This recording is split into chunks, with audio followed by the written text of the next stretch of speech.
The weight of my wedding dress feels like armor as I stare at my reflection, trying to recognize the woman looking back at me. Everything is perfect, too perfect.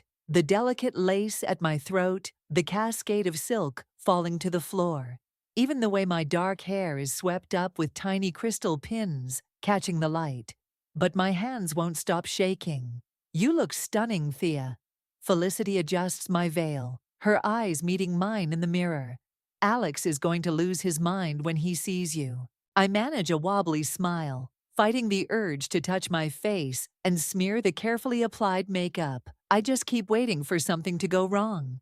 Nothing is going wrong today. I won't let it. But she doesn't know my sister like I do. Angela swept into the bridal suite an hour ago in a cloud of Chanel perfume and backhanded compliments, cooing about how brave I was to choose such a fitted silhouette. Now she's somewhere out there, mingling with our guests, commanding attention like she always does. The church bells start chiming, and my stomach lurches. This is really happening. After 18 months of planning, of second-guessing every decision, of lying awake, wondering if I deserve this happiness, I'm actually getting married. My father appears in the doorway, his eyes suspiciously bright. Ready, sweetheart? The walk down the aisle feels like floating. The string quartet plays, flowers perfume the air, and Alex stands at the altar, looking devastatingly handsome in his tuxedo. His smile when he sees me is everything I've dreamed of. For a moment, I forget about Angela, forget about my doubts, forget about everything except the way he's looking at me like I'm the only person in the world. The ceremony begins, traditional and beautiful. When it's time for our personal vows, Alex goes first.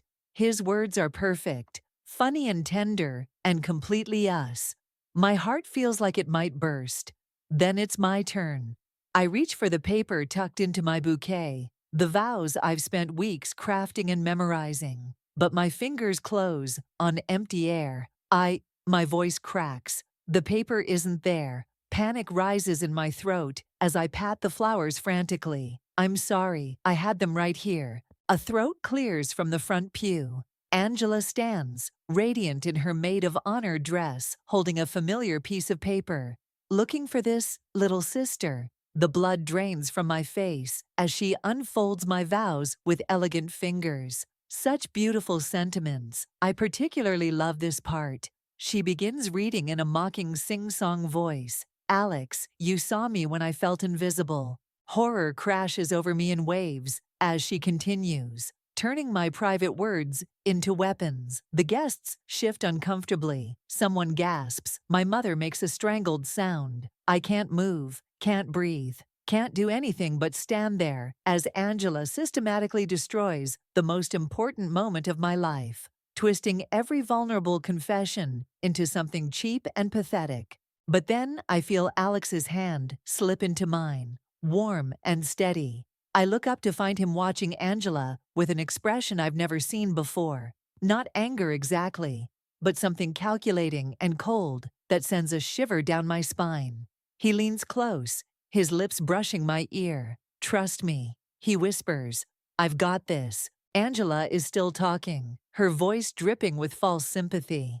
Really, Thea, did you think anyone would believe these overwrought declarations? That anyone would buy this fairy tale version of? Actually, Alex cuts in smoothly. I have something to share first. He pulls out his phone, tapping the screen with deliberate precision. I think everyone should hear this interesting conversation I recorded last week. Angela's face goes absolutely white. The church falls silent, except for the pounding of my heart. Alex's thumb hovers over the play button. And in that suspended moment, I realize this isn't just about my ruined vows anymore. This is the beginning of something much bigger. My perfect wedding day has shattered into pieces, but maybe that's exactly what needed to happen. Because now, looking at Alex's determined expression and Angela's barely concealed panic, I understand that sometimes the most important moments of our lives aren't the ones we carefully plan. They're the ones that blindside us, forcing us to choose between staying silent and standing up for ourselves. And for the first time in my life, I'm ready to fight back. The roses are already wilting. I stare at them scattered across my bedroom floor, petals curling brown at the edges, like they're dying of shame. My wedding dress is crumpled in the corner where I threw it last night, looking less like a dream and more like a deflated ghost. You need to eat something. Felicity perches on the edge of my bed, holding out a plate of toast I have no intention of touching. The curtains are still drawn, but afternoon light sneaks through the gaps, reminding me the world is somehow still turning. What I need is to understand why. My voice sounds hollow, even to me. She had months to humiliate me. Why wait until that exact moment? Because Angela's a sociopath? Felicity sets the toast aside with a sigh. The real question is what was on Alex's phone that made her look so terrified. The memory of Alex's calm certainty cuts through my fog of misery. I sit up, running my fingers through tangled hair. He hasn't answered any of my calls since last night. Neither has my mother, which probably means she's already decided this is somehow my fault. My phone buzzes, and my heart jumps. But it's just another message from Angela. We need to talk, please. The seventh one since this morning. Each one makes me feel sick. Delete them, Felicity says firmly. She doesn't deserve. A knock at my door makes us both freeze. Thea, my mother's voice, tight with tension. Angela's here. We need to sort this out as a family. Like hell we do. But my whisper lacks conviction. 29 years of conditioning is hard to break. The door opens before I can protest further. Angela glides in, like she owns the space, perfectly put together in a cream cashmere sweater that probably cost more than my car. Our mother hovers behind her, wringing her hands. Oh, sweetie. Angela's face arranges itself into a mask of concern. You look awful. Get out. The words scrape my throat. Not until we talk about this like adults. She perches on my desk chair, crossing her legs elegantly. What Alex did yesterday was completely inappropriate. What Alex did? I'm on my feet before I realize I'm moving. You stole my vows. You turned the most important moment of my life into a joke. I was trying to protect you. Angela's composure cracks slightly. You don't know what he's really like, what he's capable of. Stop. My voice shakes. Just stop lying. For once in your life, tell me the truth. Why do you hate me so much? Something flickers in her eyes. Fear? Guilt. But it's gone so fast I might have imagined it. Thea, you're being dramatic. I love you. Everything I've ever done has been to protect you. Like when you told Jason I was stalking him in high school. Or when you convinced Dad not to help with my college tuition because I wasn't serious enough about my future. Our mother makes a distressed sound. Girls, please. Or maybe, I continue, rage making me reckless. You mean like when you slept with Michael 2 days before my senior prom? Angela's face goes rigid. That was a mistake. I apologized. No, you didn't.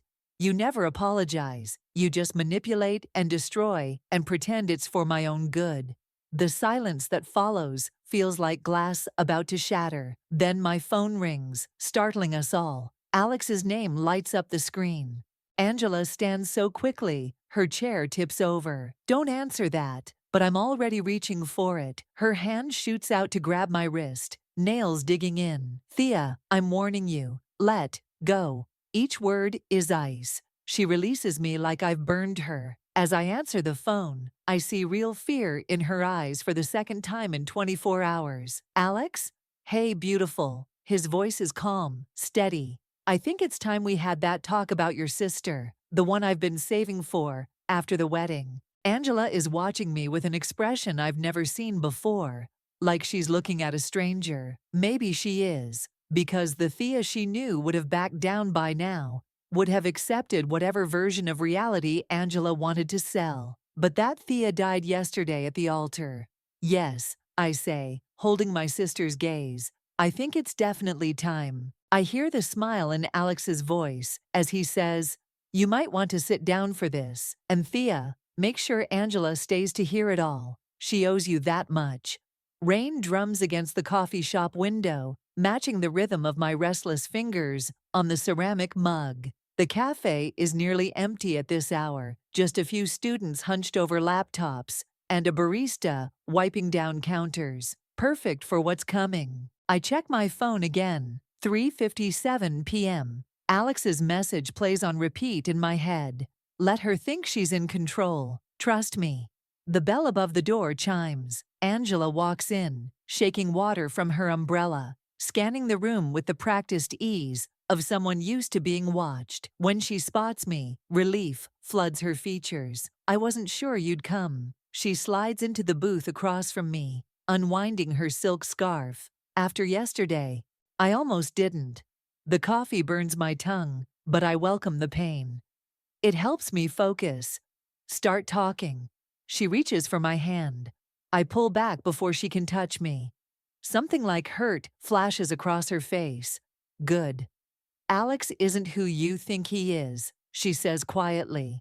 I found something concerning about his past, about what happened to his ex-girlfriend. You mean Melissa? I keep my voice neutral, the way Alex coached me. The one who moved to Seattle. Angela blinks. He told you about her. He tells me everything. The lie tastes bitter. Until yesterday, I thought that was true. Unlike some people. She leans forward, dropping her voice. Melissa didn't move to Seattle, Thea. She disappeared. And the police investigation was dropped for lack of evidence. A male voice cuts in. Because there was nothing to find. We both jump. Damien, Angela's ex, is standing at our table, dark eyes fixed on my sister. She goes completely still, like a deer in headlights. What are you doing here? Her voice shakes slightly. Providing context, he pulls up a chair, his casual movement at odds with the tension crackling through the air. Since you're so interested in discussing people's pasts, Angela, why don't we talk about yours? My sister's face drains of color. Damien, don't. Did you tell Thea why you really broke up with me? He turns to me, expression grave. Or why you've sabotaged every serious relationship she's ever had.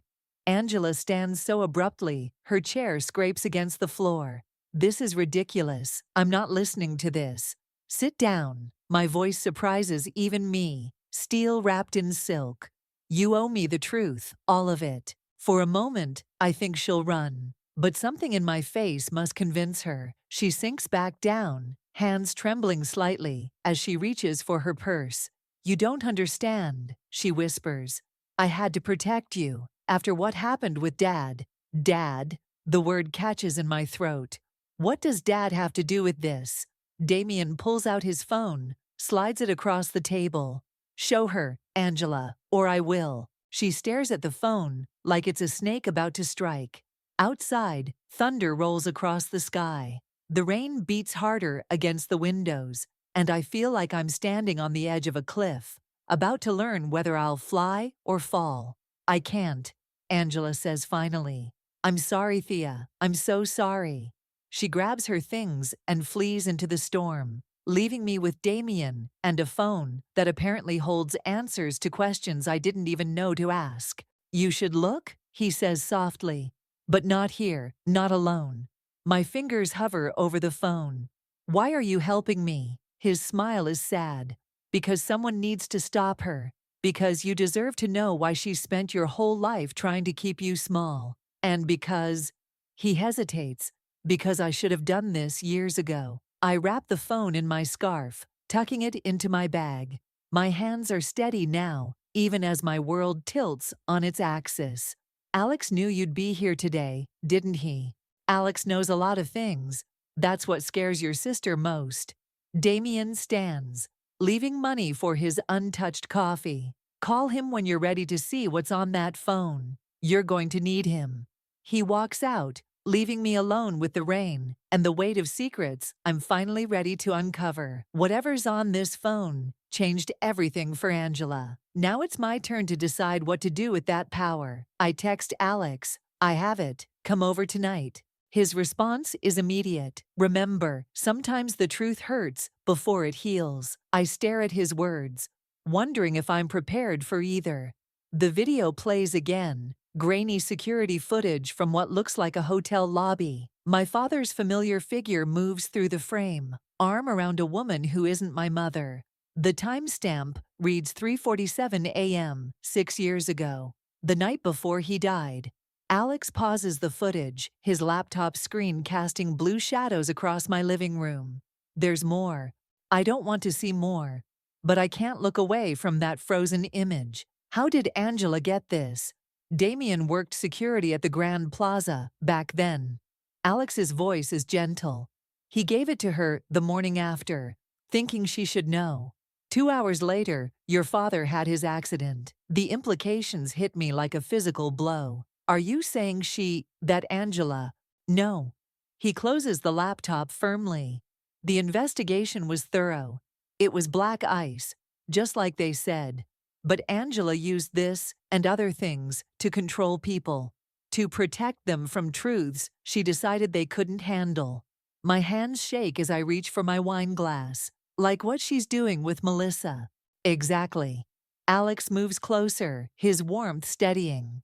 Melissa didn't disappear. She's living in Chicago, happily married. But Angela needed something to try to stop our wedding, so she twisted the truth until it served her purpose. A knock at the door makes us both jump. Through the peephole, I see Josh, our family friend since childhood, the one person who's always straddled the line between my world and Angela's. I got your message, he says when I let him in. His eyes land on the laptop, understanding dawning. So you know. About Dad? The affairs? The videos? My laugh sounds brittle. Apparently I'm the last to know everything. Josh sinks into an armchair, looking older than his 38 years. Not everything. There's something you need to hear, something Angela doesn't know I know. Alex straightens. About Rebecca? Your mother, Josh clarifies, seeing my confusion. She's not as innocent in all this as Angela thinks. The night your father died, Rebecca called Angela first, not 911. They had almost 40 minutes before anyone else knew. The wine turned sour in my stomach. Why are you telling me this now? Because I saw Angela today. She's spiraling, talking about protecting you from some big revelation. He hesitates. I think she's planning something drastic. My phone buzzes. A text from Vanessa, of all people. Need to talk. About Angela. About what really happened at your wedding. She's not the only one with videos, Alex says quietly. I've been gathering evidence for months. Every manipulation, every lie, every person she's hurt, thinking she was helping. We can end this, Thea, but you have to be sure. Once we start, there's no going back. Josh stands abruptly. Think carefully. Angela's not evil. She's broken, and exposing everything might break more than just her. She broke me first, I whisper, over and over, thinking she was keeping me safe, making me doubt every good thing in my life, because she decided I couldn't handle the truth. Then let me make a call. Alex pulls out his phone. I know someone who can help us put all the pieces together, someone Angela won't see coming. Josh moves toward the door, pausing with his hand on the knob. Whatever you decide, be careful. Angela's most dangerous when she feels cornered. After he leaves, I walk to the window, pressing my forehead against the cool glass. The street below is dark, but I swear I catch a glimpse of a familiar figure watching from the shadows. She's out there, isn't she? Alex asks. She's always out there, always watching, always one step ahead. I turn to face him. Until now. He holds out his hand, an invitation and a question. Are you ready? I think about that security footage, about 40 missing minutes, about years of carefully constructed lies, about a little sister who was never allowed to be strong enough, smart enough, brave enough to handle the truth. I take his hand, make the call. As Alex dials, I send a quick text to Vanessa. Tomorrow, 2 p.m. Bring everything you have. The time for being protected is over. Now it's my turn to decide what truth looks like. The night air bites at my skin as I crouch behind Angela's hydrangea bushes, feeling like the worst kind of stalker. But after what Vanessa showed me this afternoon, screenshots of messages, bank transfers, a carefully orchestrated web of manipulation, I need to see for myself. Through the window, Angela paces her living room, phone pressed to her ear. Even from here, I can read the tension in her shoulders, the sharp gestures of her free hand. This is insane, Felicity whispered beside me. We should go. I shake my head, pulling out my phone to record. Alex was clear. We need evidence of her unraveling. Proof that she's not the perfectly controlled sister everyone thinks she is. Angela's voice suddenly carries through the partially open window. No, you don't understand. She can't find out about the trust fund, about any of it. A pause, because I've spent years making sure. No, listen to me. If Thea discovers what Dad really left her. My hand shakes, nearly dropping the phone. Trust fund. What trust fund? Movement. Felicity hisses. Someone's coming up the walk. We press deeper into the shadows. As footsteps approach, a man's figure appears. Josh. He looks nervous, checking over his shoulder before ringing Angela's doorbell. The door opens. What are you doing here? Angela's voice is sharp. We need to talk. He pushes past her into the house. This has gone too far. I edge closer to the window, straining to hear. Felicity tugs at my sleeve in warning, but I shake her off. They're getting too close, Josh says. Thea's asking questions about the night Richard died, about Rebecca's call. I handled that. Like you handled her wedding. His laugh is bitter. Face it, Angela. You're losing control. I'm protecting her. Something crashes, a glass or vase. Everything I've done, every single thing, was to keep her from turning out like him. Like who? Your father, or like you?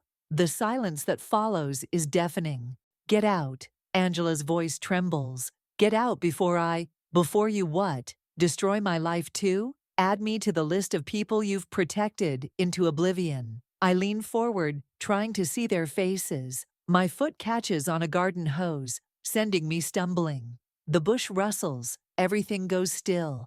Someone's out there, Angela says softly. Felicity grabs my arm. We run, not caring about stealth anymore, our footsteps thundering on the pavement. Behind us, a door slams. Angela's voice calls out, Thea. We don't stop until we're 3 blocks away, lungs burning. I bend over, hands on my knees, trying to catch my breath.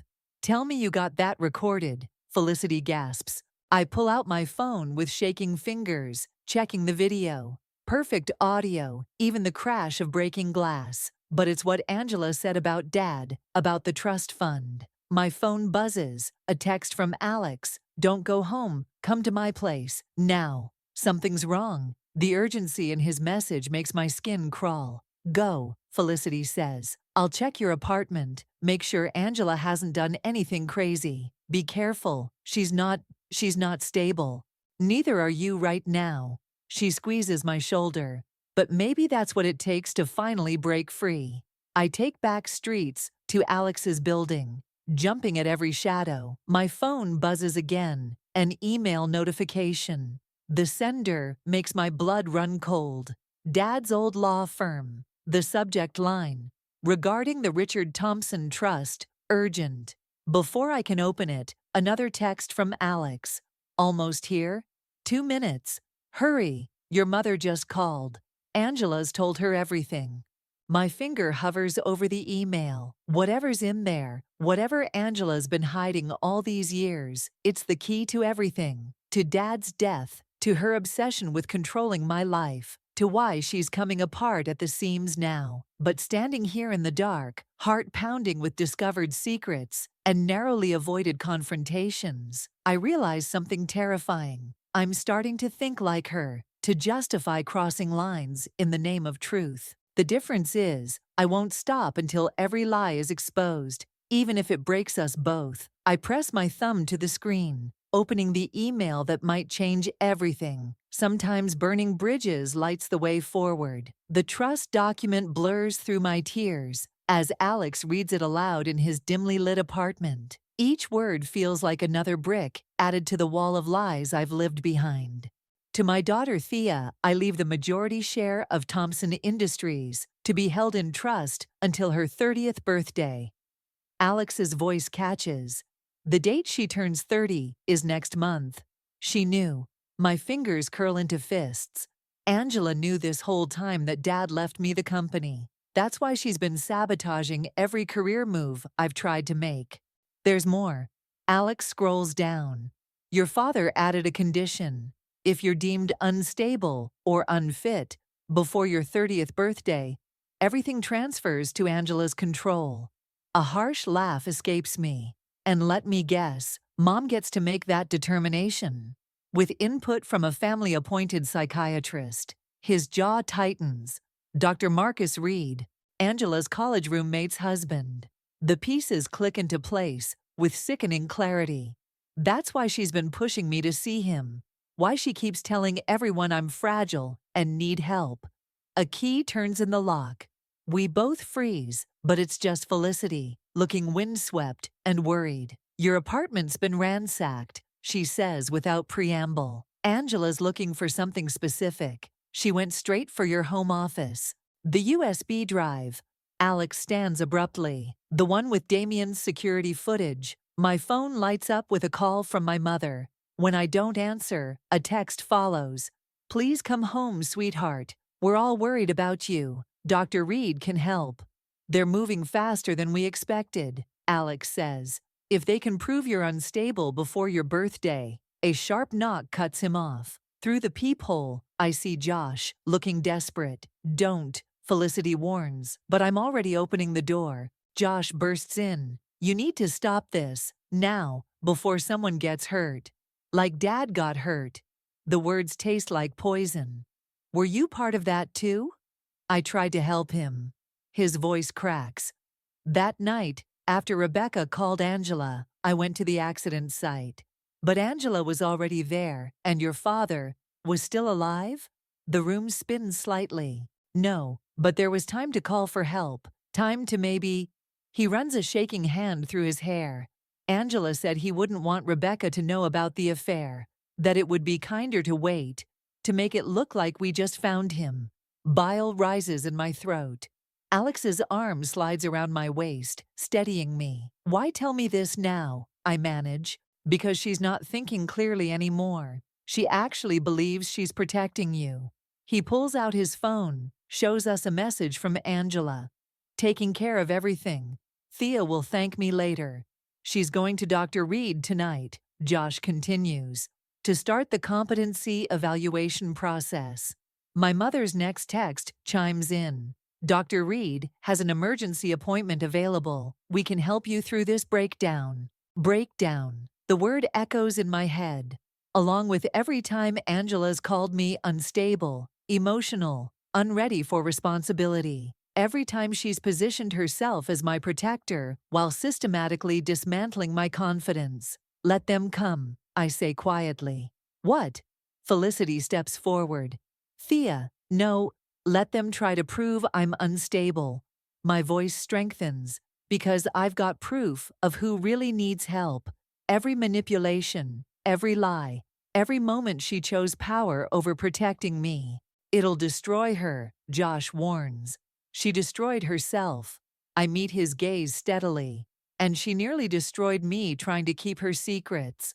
My phone buzzes again. Damien. Angela just left my place. She knows I gave you the footage. Whatever you're planning, do it fast. Alex squeezes my hand. Are you sure about this?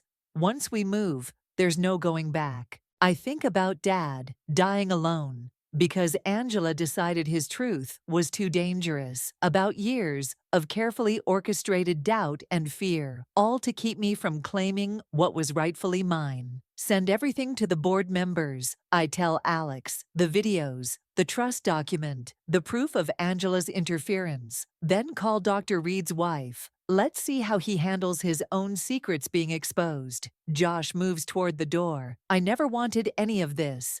Neither did I. But as he leaves, I realize that's not entirely true. Part of me has been waiting my whole life to step out of Angela's shadow. Tonight, I'll make sure that shadow disappears completely. The Thompson Industries boardroom feels colder than I remember from childhood visits with Dad. 12 faces stare back at me from the polished conference table, their expressions ranging from shock to disgust as Alex's presentation plays on the wall screen. Angela's voice fills the room. Of course she's not ready for the company. Look what happened with her wedding. Complete emotional breakdown. Just like Dad. The video shifts to security footage from the night Dad died. Angela's figure moving through the frame, phone in hand, making choice after choice that can never be undone. I force myself to watch their faces as the truth unfolds. Some of these board members have known me since I was born, watched me grow up, believed Angela when she painted me as too fragile to handle Dad's legacy. The door bursts open. Angela stands there, perfectly put together, except for the wild look in her eyes. This meeting wasn't authorized. Actually, I stand slowly. As majority shareholder, I authorized it. You're not majority shareholder yet. Her smile is brittle. Dr. Reed's evaluation won't be happening. Alex clicks to the next slide. Screenshots of emails between Dr. Reed and Angela, planning my convenient mental health crisis. His wife was very interested in these, along with evidence of certain financial arrangements. Angela's composure cracks. You don't understand. I had to protect you. After what Dad did to Mom, to us, by letting him die alone, my voice doesn't shake. By spending years making me think I was too weak to handle my own life. Everything I did was for you. No. I clicked to the final slide. A photo of us as children, before everything went wrong. Everything you did was for you, because if I was broken, you got to be the strong one. If I was unstable, you got to be in control. The board chairman clears his throat. Miss Thompson, in light of these revelations, don't you dare. Angela's voice rises. I've kept this company running while you groomed my baby sister to take over. I've protected our family's reputation, covered up scandals. Like Dad's accident? The words hang in the air like smoke. Tell them, Angela. Tell them how you got there before the ambulance. How you decided his reputation was worth more than his life. He was already dead. She's crying now, mascara tracking down her cheeks. I checked. I swear I checked. The chairman stands. I think we've seen enough. Security will escort you out, Angela. The board will need to discuss legal implications. Legal implications? She laughs, high and desperate. You want to talk about legal implications? Why don't we discuss the offshore accounts? The tax evasion Dad taught you all so well. I kept those secrets too. Angela, my voice cuts through her hysteria. Stop. Or what? You'll destroy me? Too late, little sister. She pulls out her phone. One email, and every dirty secret this company has goes public. Is that what Dad would have wanted? The room holds its breath. This is the moment Alex warned me about. The point where winning becomes worse than losing. I walk to my sister, each step measured. Dad would have wanted us to be better than him. Better than this. Don't pretend you know what he wanted. But her hand trembles on the phone. I know he loved us, both of us. And I know that letting him die alone that night has haunted you every day since. Her face crumples. The phone clatters to the floor. Miss Thompson, the chairman says quietly, how do you want to proceed? I look at my sister, really look at her. Behind the perfect makeup and designer clothes, I see something I've never noticed before. Fear. The same fear that's driven her all these years, making her hold on tighter as everything spun out of control. The company is mine, I say firmly. That's non-negotiable. But Angela's secrets stay buried with Dad's. She'll resign, effective immediately, with a settlement that ensures her silence. Thea, Angela whispers, I'm not doing this for you. I meet her eyes. I'm doing it because I don't want to become you. Now get out. Your lawyer will be in touch. She walks out without another word, leaving behind the ghost of the sister I once adored. The chairman coughs awkwardly. Well then, shall we discuss transition plans? I take my father's old seat at the head of the table, feeling its weight and responsibility. Yes, let's begin. But as the meeting starts, I can't help watching the door, wondering if letting Angela go means finally setting us both free. The box of Dad's things sits untouched on my new office desk, exactly where Mom left it an hour ago. He would have wanted you to have these, she'd said, not quite meeting my eyes. Now I stare at it like it might explode, which, knowing my family's secrets, it just might. A knock at the door. Alex leans in, his tie loosened after the board meeting. Ready to go home? Almost. I run my fingers along the box's edge. Help me with this first? He sits beside me as I lift the lid. The familiar scent of Dad's cologne washes over us. Leather and cedar, and memories I'm not sure I can trust anymore. Photos spill out first, then his old fountain pen, his wedding ring. Wait, I pull out a sealed envelope with my name on it. The postmark is from the day he died. Alex squeezes my hand as I open it, paper crackling with age. My dearest Thea, by the time you read this, you'll know everything about the company, about Angela, about the choices I made that set all this in motion. I'm leaving for the lake house tonight to clear my head, to figure out how to make things right. But if something happens to me, there's one thing you need to know. Angela didn't make the call that night. I did. I called her because I knew she would protect you from the truth.